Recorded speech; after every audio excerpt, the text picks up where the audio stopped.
இப்போ வந்து நிறைய கருங்காலி சிலைகள் பார்க்குறோம், கருங்காலி மாலைகள் இருக்குது.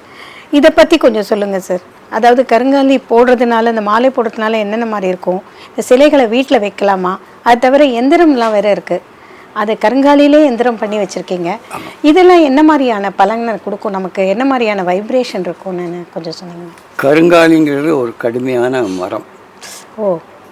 என்றைக்குமே மரங்களை தண்ணியில் போட்டால் முங்காது, இதை போட்டிங்கன்னா முங்கிடும்.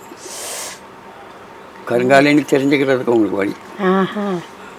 ரெண்டாவது, ஒரு மணி நேரம் அந்த தண்ணியிலே ஊறி கிடந்து அப்படின்னா அந்த தண்ணி பூரா சிவப்பு கலராக மாறிடும்.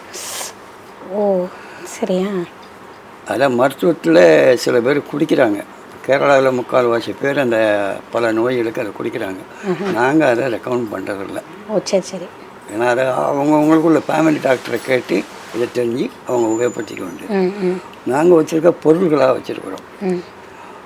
அதோடு மட்டும் இல்லாமல் ஒரு காலத்தில் உலக்கே வந்து கருங்காலி தான். ஆமாம், உலக்கை.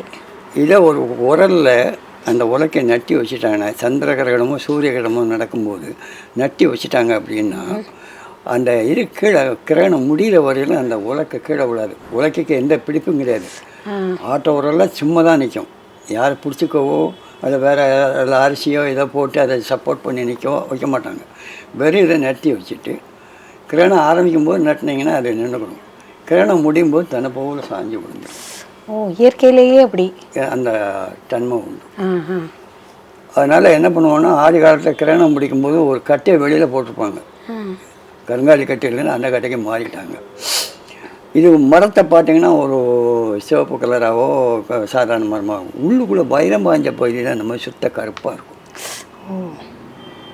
அந்த தன்மையில் இருக்கும்.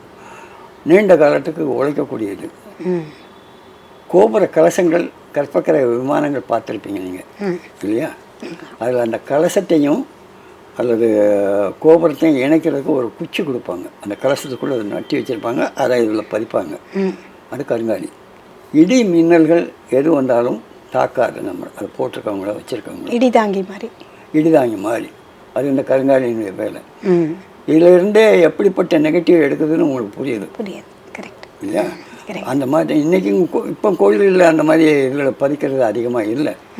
சாதாரண கட்டிகளை வச்சுறாங்க. அது கோயில்களில் பார்த்தீங்கன்னா பக்கத்தெல்லாம் எங்கெல்லாமல் இடி விழும். கோயில் கோபுரத்து பக்கத்துலேயோ கோயில்கிட்டே இடி விழாது. நீங்கள் பார்த்த அளவில் உங்களுக்கு அனுபவத்தை ரெக்கக்னைஸ் பண்ணிப்பாங்க. அந்த அளவுக்கு தன்மை உள்ளது. அது அடுத்து குலதெய்வத்தினுடைய அருளை கொடுக்கும். யாராருக்கு என்ன குலதெய்வம் இருக்கோ இந்த மாலை போட்டாங்கன்னா அந்த கோயிலுக்கு சில பேர் 500-600 கிலோமீட்டர் போய் தரிசனம் பண்ணக்கூடியது வருஷத்துக்கு ஒரு தடவை 2 தடவை இருக்கும். இருந்தாலும் அவருடைய அருள் கிடைக்கிறதுக்காக அதனுடைய மாலையோ அதனுடைய பொருளை எதையாவது அணிகளை நம்ம அணிஞ்சிக்கிட்டோம் அப்படின்னா அவருடைய பார்வை பூரா அந்த அணிஞ்சவங்க மேலே இருக்கும்.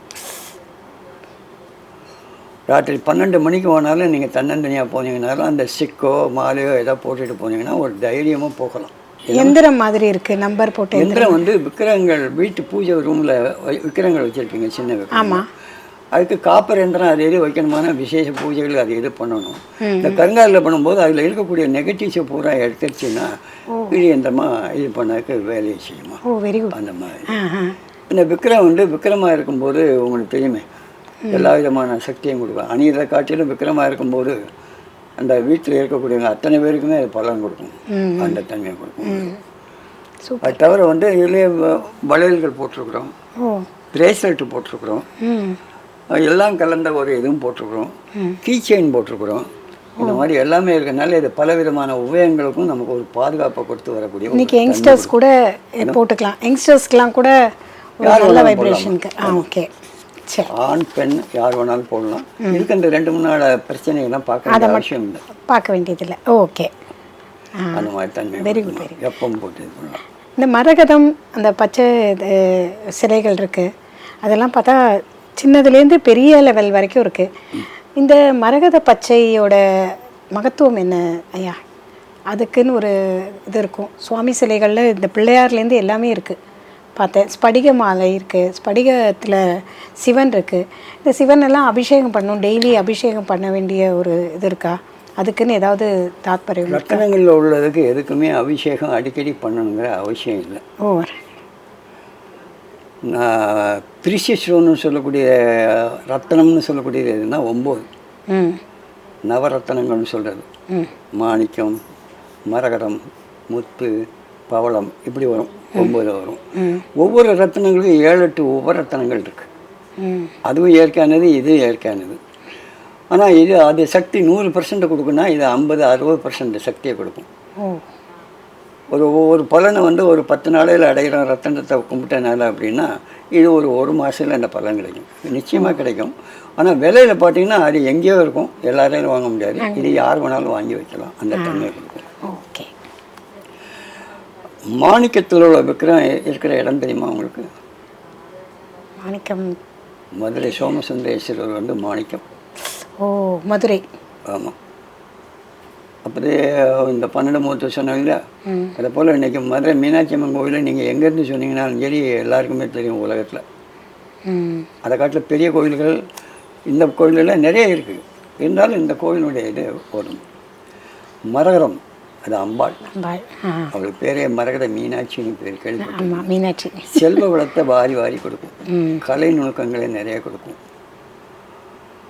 அந்த ஊருக்கே பேர் தூங்கா நகரம்னு பேர், கேள்விப்பட்டிருக்கீங்க.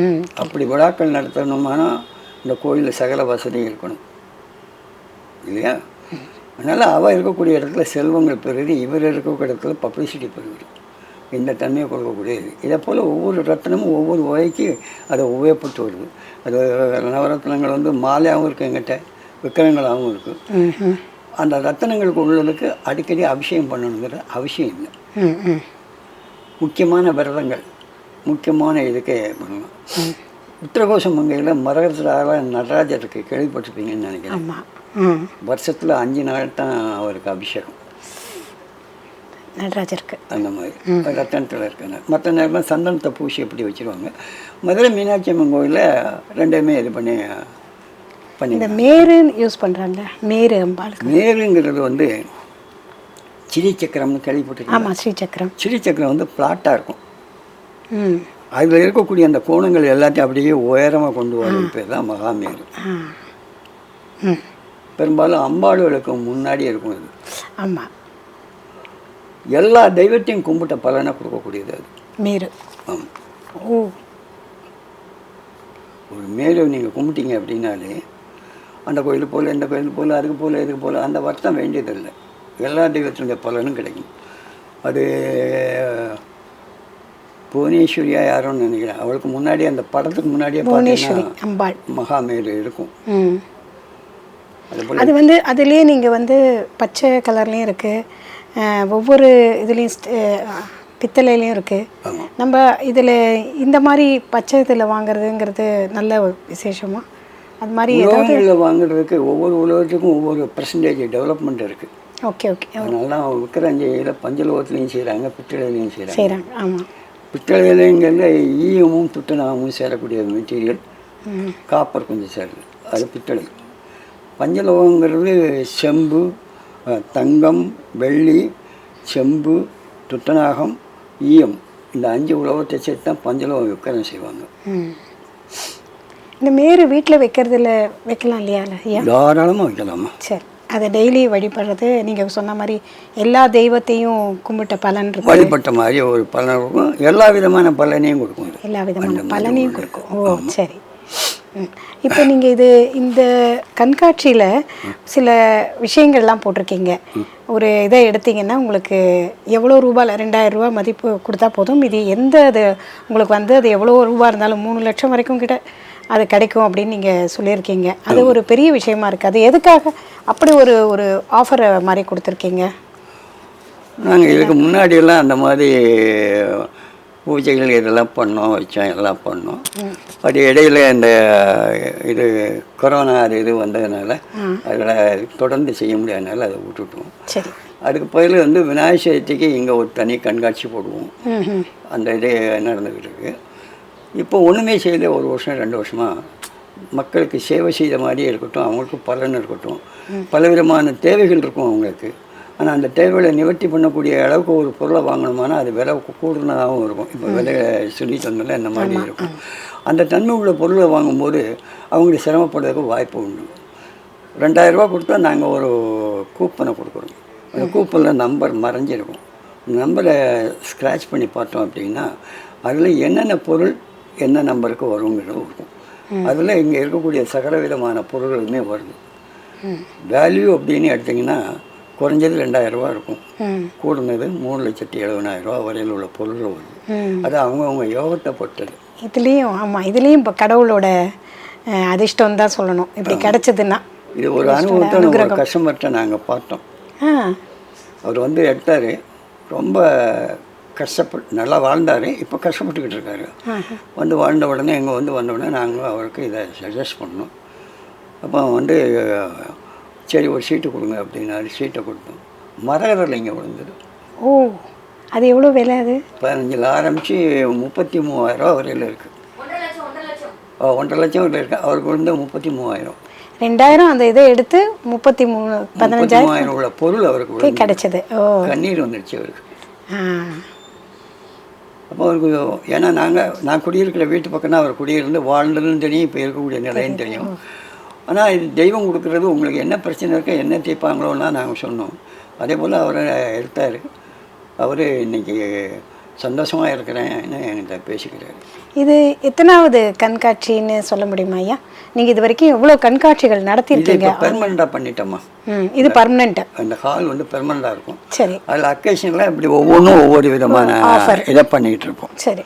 இது எவ்வளோ நாள் இந்த ஆஃபர் இருக்குது உங்களுக்கு நீங்கள் கொடுக்கறது? விநாயகர் சதுர்த்தி வரையில் இருக்குமா? விநாயகர் சதுர்த்தி வரைக்கும். ஓ சரி. ஒரு ₹2000 கொடுத்துட்டு நீங்கள் என்ன உங்களுக்கு கையில் கடவுள் அனுகிரகம் கொடுக்குறாரோ அதை நீங்கள் எடுத்துக்கலாம். ஒரு நல்ல விஷயம்.